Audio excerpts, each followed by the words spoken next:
Heidi ho, folkies. I hope you're all well in this kind of weird lockdown situation. My name is Angie Dwyer. I am an associate professor from the University of Tasmania. I actually work in the area of police studies, and I have a bit of a strange role because I'm technically employed by the University of Tasmania on a small island, but I do all of my teaching work in Victoria. So I'm actually based and live in the Yarra Valley, but I work at the Police Academy in Glen Waverley because I teach police officers that have been doing their job for a long time and want to get promotion. And they have to do my professional honours program in order to do that.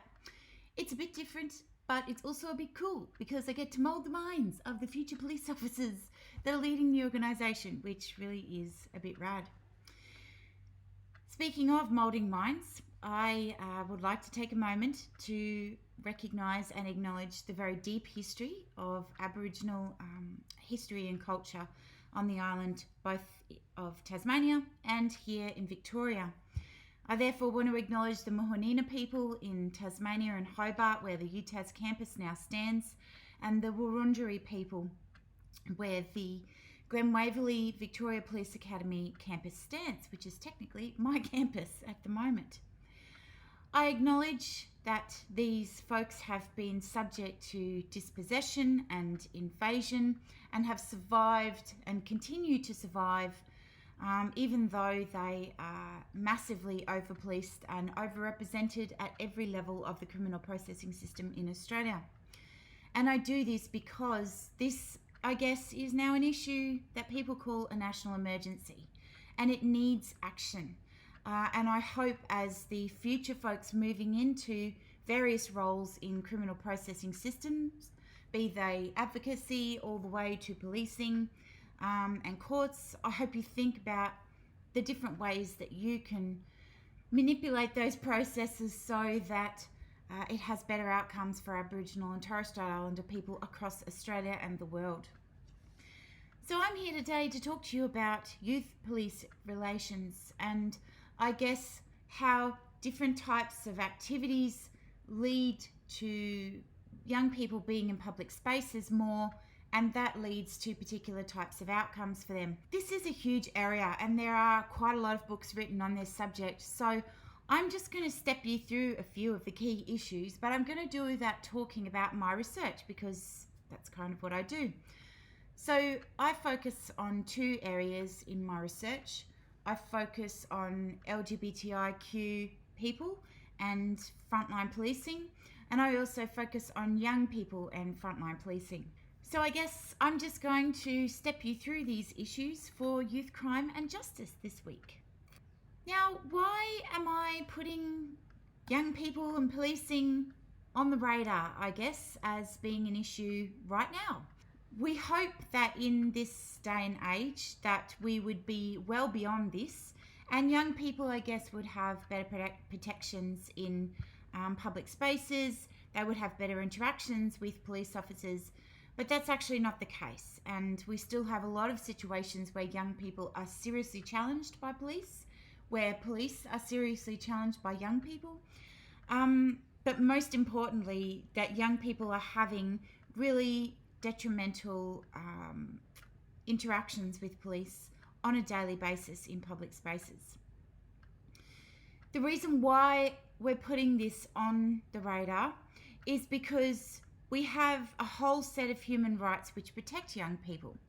So, as Hammarberg says, children in conflict with the law are first and foremost children who still have human rights. There are primary UN frameworks that protect the rights of young people in contact with criminal processing systems, and I deliberately call them that because I don't believe there is much justice in these systems. And the work that I do, I try to make these systems better. I recognise every day that the government's not going to wake up one day and say, you know what, I think we should get rid of those police. They're just such a pest. Let's dismantle the police system. So even though that's my utopian vision, I actually really would prefer to work with police and respect the systems that they have in place and just try and nudge them in the right direction to make them better. And of course, the UN frameworks are a good place to start in this respect. We've got the Convention on the Rights of the Child. We've got the standard minimum rules for the administration of juvenile justice. We've got the rules for protection of juveniles deprived of their liberty. And we've got the guidelines for the prevention of juvenile delinquency. A whole bunch of stuff. Yet we still have young people who have horrific experiences in prison, who have terrible experiences with police on the front line, and who are subject to very seriously unjust sentencing processes like the mandatory 3 strikes life sentences that they have in the US, which thankfully are reducing across some states, but some areas still definitely not. Article 2 of the Convention on the Rights of the Child states very clearly that each child will move around in public and will have interactions with different systems without discrimination of any kind around race, colour, sex, language, religion, political or other opinion, social origin, property, disability, birth or other status. The work that I do falls into those statuses. So we're talking about sexuality diversity, sex diversity, and of course gender diversity. So all of those things are protected under that convention. And it clearly states that the states must take all appropriate measures to ensure that the child is protected against all forms of discrimination or punishment on the basis of status, activities, expressed opinion, beliefs, child, parents, legal guardians, and so forth. But we have ample evidence now in many states in Australia that suggests that this is not the case. And in fact, young people are still having pretty crappy experiences with frontline policing. So I'm going to tell you about 2 studies that I did, but not all of it. I'm just going to cherry pick a few examples here and there to demonstrate why young people and policing is still a human rights issue. The first study is a study I did a while ago on LGBTI young people and policing in Brisbane in Queensland. This was a qualitative study that used interviews and focus groups. I interviewed 35 LGBT young people and 7 service provider staff in Brisbane. 5 young people out of this sample were Indigenous identified. Now that's a significant overrepresentation in that very, very small group. So clearly can't be ignored. And participants were drawn from LGBTI services, youth support services particularly across Brisbane. So places like the Youth Advocacy Centre, the Open Doors Youth Service, the university ally networks. The second study I'm going to talk about is one that I did with Kelly Richards on young people with intellectual and cognitive disabilities. Again, this was a qualitative study. We did 6 interviews with service providers and 1 young person. And again, participants were drawn from a range of youth support services across Brisbane. There are many elements that are involved in police-youth interactions in public places which actually breach UN principles. And I've listed off in the slides show that I'm using to actually record this video. Make sure you download it and have a look at it. I should have told you that a while ago. We've got Article 12, Article 13 and Article 20, and I do refer to these throughout my presentations. So Article 12 is no one shall be subjected to arbitrary interference with privacy, family, home, correspondence in ways that it becomes an attack on their honour or reputation. So that's around privacy. And that typically comes up in processes around searching, providing information, DNA profiles with policing. Article 13 states, everyone has the right to freedom of movement and residence within the borders of each state. Everyone has the right to leave any country, including his own, and returning to his country. I really hate the gendered language in this stuff, but I am yet to change the wording so that it's gender neutral. Then we've got Article 20 that says everyone has the right to freedom of peaceful assembly and association. Now, Article 13 and Article 20 are kind of linked. Freedom of movement freedom of peaceful assembly. These are happening in public spaces. Freedom of movement is very much something that comes up in processes where young people are hanging out in public spaces. Article 20, everyone has the freedom of peaceful assembly, relates to things like, again, just groups of young people hanging out in public space, but also protest and the way that protests happened. And of course, we have a lot of young people that are involved in protest movements. So if we go back to the research that I'm doing, and if we cherry pick those little bits and pieces that were happening in those research projects, there's a few different things which really underlie the way that these processes happen. And this is where I'd like to just take a moment to talk about a couple of theoretical concepts that really inform the way that those interactions happen with young people. So number one is most definitely heteronormativity. The idea that if in public, a couple would be opposite sex couple, and when they kiss each other in public or hold hands, it's usually no biggie, right? But the normalization of heterosexuality and the marginalization of other sexualities means that a lot of young people that I spoke to in my studies actually are subject to unfair police treatment because of heteronormativity. And of course, they intersect with those articles out of the UN frameworks that I was talking about in the previous slide. Visibility is a big one.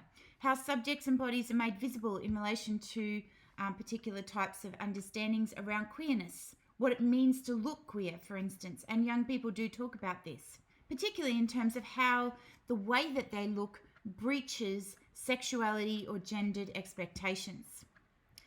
Performativity is another big one.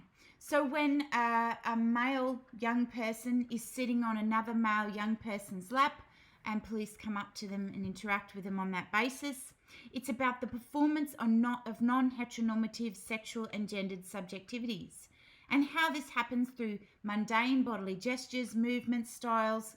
They perform queerness in these ways and others. There's a whole bunch of interactions that came out of my studies.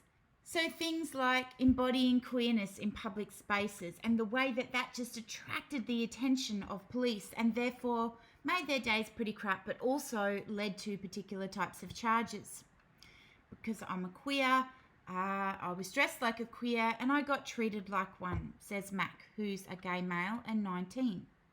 LGBTQ youthful bodies looked queer, and this meant not aligning with how bodies should perform sexual and gender normality in those public spaces. And they do this using dress. So clothing, males might wear tight shorts, short shorts, or being in drag. Females talked about wearing ripped and beer-stained studded crap. The pants and the baggy shirt type of situations, having a mohawk, makeup. Males talked about being all prettied up, having a rainbow on their faces. Hairstyles mattered as well. Males discussed having their hair done up, and females discussed having really short hair and a shaved head like me. Colour was important, wearing rainbow armbands, having rainbow icons on their bags or their t-shirts. And voice mattered as well, where males talked about, you can tell by the way I talk, or having a high-pitched voice. All of those types of things impact upon the ways that police can see young people in my studies in public spaces. And of course, as you would imagine, it does apply to a lot of other young people as well. Young people of colour, young people who wear gothic clothing, all of those young people fall into those categories where they're performing in their bodies in ways that draw the attention of police officers. The first way that we see this has an impact on young people is through police powers, and this can be particularly problematic. We have examples where stop and search powers come into play quite often. Now, stop and search powers are useful in many ways, but we can see that they are inordinately applied to young people, and adults typically don't really get subject to these types of laws unless they are homeless, for instance. And in particular, they're most commonly applied to young people hanging out in public spaces. So for instance, Ticket, a lesbian female, 19, talks about how these stop and search powers are applied to them in a public space. And this relates very much back to Article 12 around privacy and the right to have privacy and to not have intimate details disclosed. There was a whole bunch of goths and punks and a bunch of us sitting around, and the cops would come up and say they would ask to have a look in your bag just randomly because, you might look a bit sus or whatever. And if you said no, they would take that as reasonable cause. And of course, these wordings are in the actual legislation itself. That you had something in your bag, and then you would say, well, no. If you say no in Queensland, the legislation then automatically, the police have reasonable cause, and then they can search you regardless of what you say, which is just a little bit weird. So now we have cause to believe you have drugs or something. It wasn't that. It was just, I have a pencil case with friggin' Telfast and paracetamol in it and a Ventolin and a box of tampons. Ew. Well, you just don't want someone going through your bag and pouring at your shit. So for Ticket, this was a really big invasion on her privacy. The second issue that comes up quite often is what we call details checks. This is a fabulous process where police officers walk up to a bunch of young people, or even just one young person, and for some reason need to find out why they have been there, what they're doing, what their name is, what their place of residence is, what they're going to be doing in the next hour. You might feel like this is a fairly mundane thing, but unless you're a young person in a public space, it's really hard to understand how impactful these types of interactions can be, because there are some young people, according to the latest research, which is from 1994, where young people in public spaces can be subject to these processes up to 10 times a day. We do have a little bit more recent research with young people from Sudanese backgrounds and Lebanese backgrounds who had to start being issued with receipts in Victoria because they were stopped so many times a day for these details checks. Obviously, it's working through this suspicion generally of young people and what they are doing in public places. Whereas we know the research tells us most of the time they're really not doing that much. They're just hanging out. And we've also got a huge amount of sociological research over here that says hanging out is really important for young people, particularly when they are homeless. It's the way they create social bonds, the way they stay socially and mentally healthy. And it's also a way that they protect themselves. So to have police constantly interacting with them in those environments definitely takes away their human rights. Hot stuff. Yes, they were able to pick their own names in my studies. Bonzer idea that was. He's a bisexual male, 18 years of age, and says, I don't like the way they can just come up and request ID and ask you to empty your pockets just because you look suspicious. You're on your way to work, you get pulled up, you're a couple of minutes late already, they're making you half an hour late for work, and that's bullshit. So this was a constant experience for Hot Stuff. Another massive area of concern, move on powers.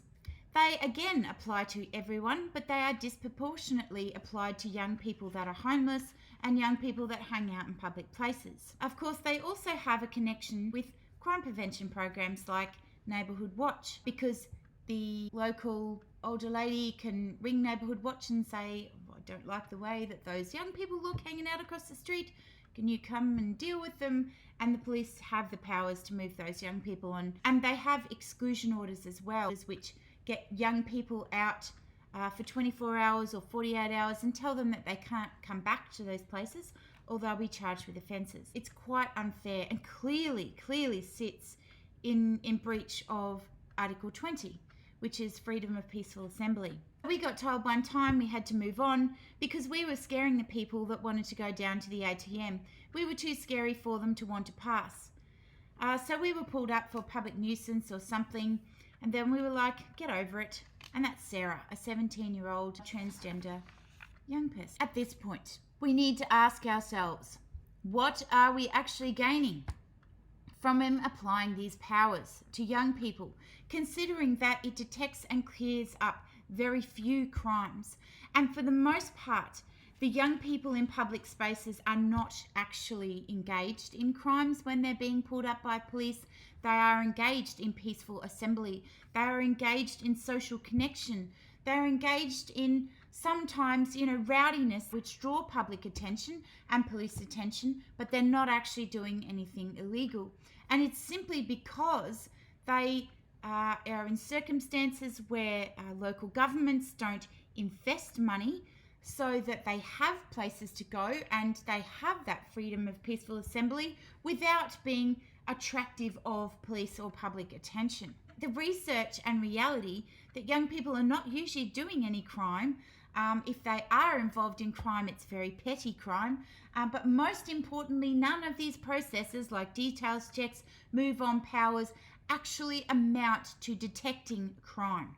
We know that most crime is detected and cleared up by really good investigative work in police stations. Thought bubble there. What are the key issues that make police interactions really difficult with young people? And I would argue that this is mutual. Young people make it difficult for police, and police definitely make it difficult for young people. Respect and disrespect. And again, I would argue that this is mutual.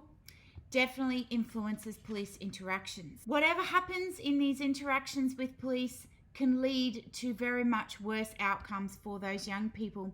We have what's called the trifecta, which is a lovely little doozy, which impacts, again, mostly young people, where if they are a little pissed off that day, and that goes for young people or police, then a whole bunch of events can happen in a single interaction, which means the outcome being the trifecta: being charged with resisting arrest, being charged with offensive language, being charged with assaulting an officer. And assaulting can mean just touching their shirt. It's not necessarily punching a police officer in the face or spitting on them. Meow, a lesbian female who is 18, was subject to quite a few interactions like this. And this particular example is a great one for demonstrating a whole collision of ideas and thoughts that come together. Recently, I was drinking in the streets with some of my mates in Ipswich, because that's where I live.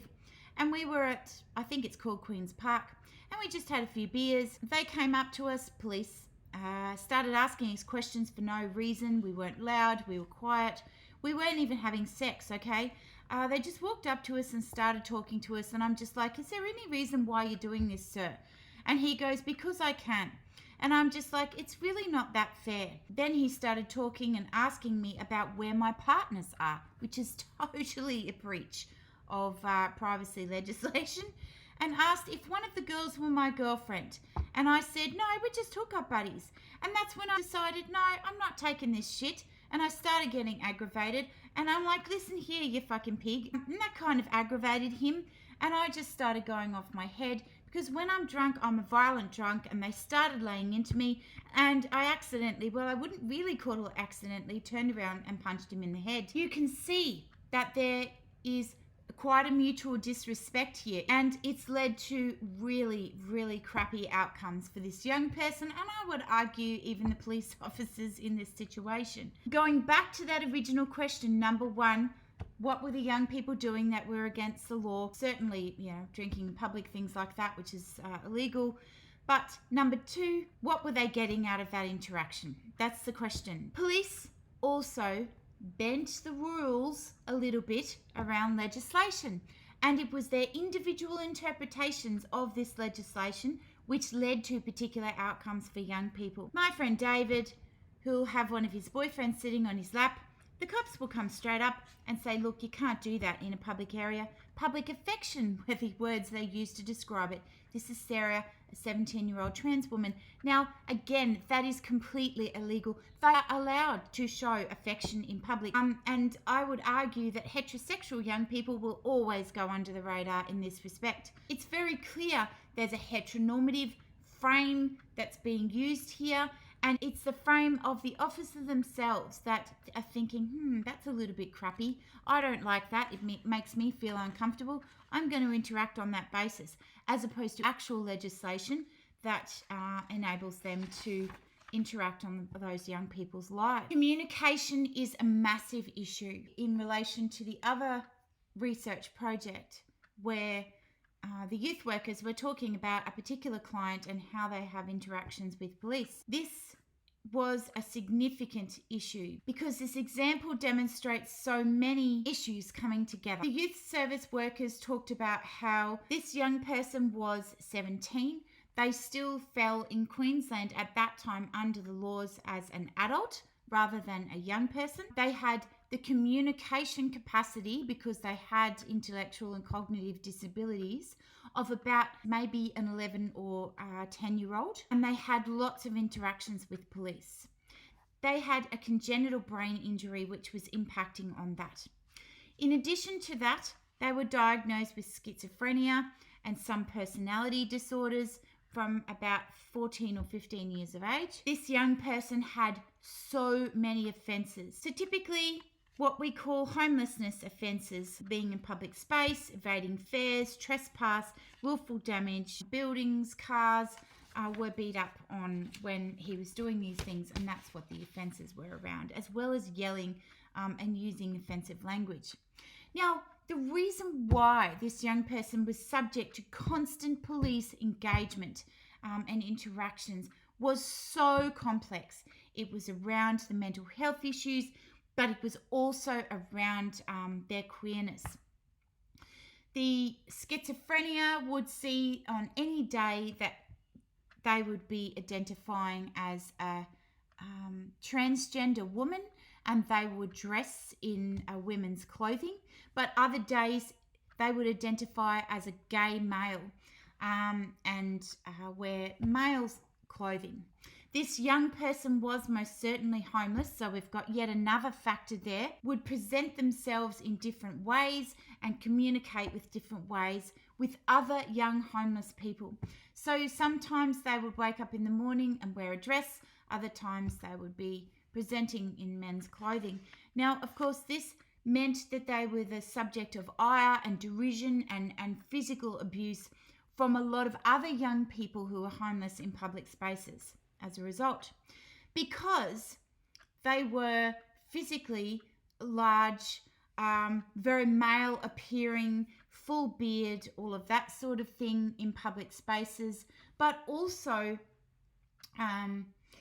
they were Māori, so from New Zealand, so sizable physical size in public spaces, certainly did not fit with presenting as a woman. So there was a lot of derision and discrimination and harassment from other young people in public spaces, which made them very angry, which led them to hit cars and things around them, which led to police interactions and police being called, lots of yelling.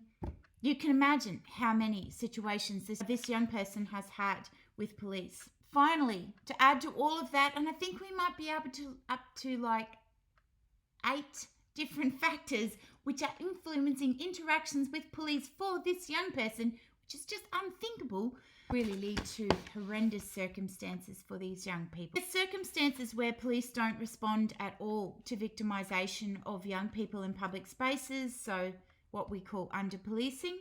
So Quinton, who's a gay male, 17, says in his early teens, probably 12 or 13, I was in an abusive household with my stepdad, and he actually called the police to come to the family home to protect him, and because he was pushed down the stairs by his stepfather, and he was quite physically injured by that whole ordeal. The police came to the door. The mother answered. The mother said, "Oh no, there's nothing wrong. You can go. It's just a personal issue." And his call for help was basically ignored. Anything that I had to say was ignored. They didn't even question or bother to ask or speak to my stepfather. There's some circumstances where police are clearly reading the bodies of LGBT young people, and gender is playing a role in these particular examples. So there's circumstances where I'm not looking really gay, and they'll be a lot nicer. They come up, I'll just put my bottle of alcohol behind my back. They'll see me do it, but they won't ask me to tip it out. But if I'm looking really gay, they'll search all our bags, they'll search through my bags and tip everything out. This is Nicholas, a gay male who's 18. And there's other situations. Pinky, who's 18, a gay male. He says, one of my friends was pulled over once. He's the biggest queen you'll ever meet. Not sure that's particularly great, but whatever. He's got a high-pitched voice. He sounds like a stereotypical gay guy, and he was pulled over by police at the time. The police did a random breath test. He was breathalyzed, and he said, "Is everything all right, officer?" And the police officer said, "Oh, shut up, you stupid faggot." I said nothing because they're the police and I don't want to get into trouble. I've been in trouble and I don't want any more. So very clearly, gender and I would argue cis-normativity and the way that these young people look and sound queer are playing a role in their interactions with police. And of course, sometimes police officers definitely act in discriminatory ways.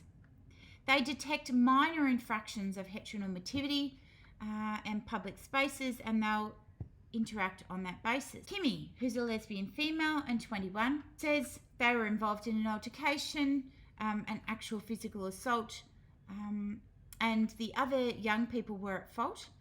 And then I was like saying that my girlfriend, I wanted her next to me because, you know, I was bleeding and that we all have short hair in our group and, you know, we don't dress in dresses and stuff. We're all kind of tomboys. I think as soon as they realised the way that it was, their attitude kind of switched. It switched towards us and they started to be quite negative and to blame us for the incident itself. So they felt that police attitudes were being influenced by the way that they looked and the fact that they identified as queer in some way in that circumstances. Some police are hugely violent towards young people, and this compounds looking queer. And John, who's a gay male of 18, had a horrendous experience that was further compounded by alcohol in this particular situation. It was way bad. They were like smacking my head into the car and stuff, and they said the reason why they did this was because I was restraining arrest, or whatever it's called, resisting arrest. And I was just like, hurry up and take me away. I don't care. So very clearly these circumstances were influencing those processes. But also John was dressed up. He had fairy wings on. He had makeup all over his face. And he was under the influence of a substantial amount of alcohol at the time. Some police genuinely manipulate operational processes with young people, which are incredibly unfair. And we can see heteronormativity at play for Mac, who is a 19-year-old gay male. I got a $125 fine for telling a copper that they looked hot in their uniform. Male copper, most importantly. If I'd been if the male cop had been there and I'd been some big-breasted blonde bimbo, he probably would have let me off the fine. But because he was a straight male copper, that was insulting to him. So this was an interesting situation because he was sitting in the car at a set of lights at the time, the young person, and the copper was standing, police officer was standing on the corner, and that's when the young person made the comment. I was in the car when I said it, and we were like driving past him. He said, I had my body parts like right out the window of the car, and that's how he wrote the fine out. He said in the interview that he couldn't write me a fine because it offended him, so he wrote the fine out under something completely different. It would never have been picked up in the police records as a result, but he specifically said that the police officer said that that offended him, and that's the reason he gave me a fine, because he couldn't just give me one for telling him that he was hot.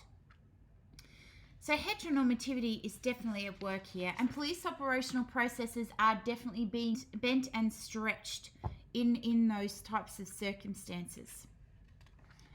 So I wanted to take a moment to say what can be done about this. We need research to genuinely document how police powers move on, stop, search are useful.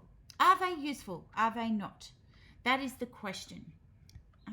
So one young person says, yeah, I wouldn't even ask police for help. I would rather ask people in the street and places like this, the service provider, and stuff.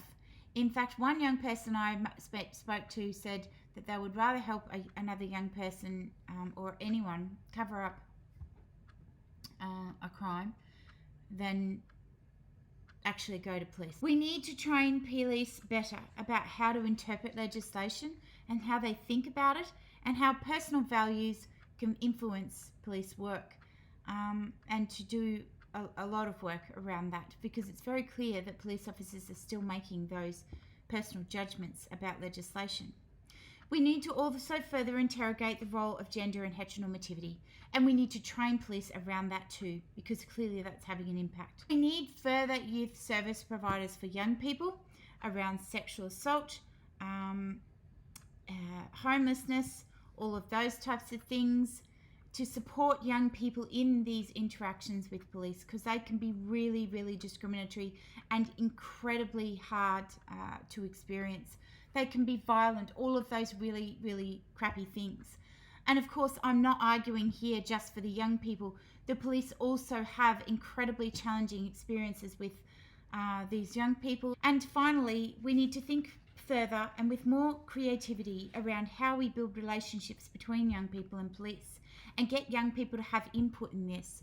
We need councils that are willing and able to stand up and invest time and resources in creating really innovative, cool spaces, not just skate parks, for young people, so that they can hang out, and then they'll be less likely to have interactions with police officers. And we need to make these free. It is not enough just to have these spaces and then have some sort of cover charge. They need to be innovative and free, and people need to come together to provide these spaces so that young people don't have as many interactions with police. Anyway, folks, that's it from me. I hope that is helpful for you. Thanks for listening to me droll on for ages. If you've got any questions at all, my email address is in the set of slides for this lecture. I hope you will have a fabulous rest of your year, and that you stay safe, and that you have a great day. See you later.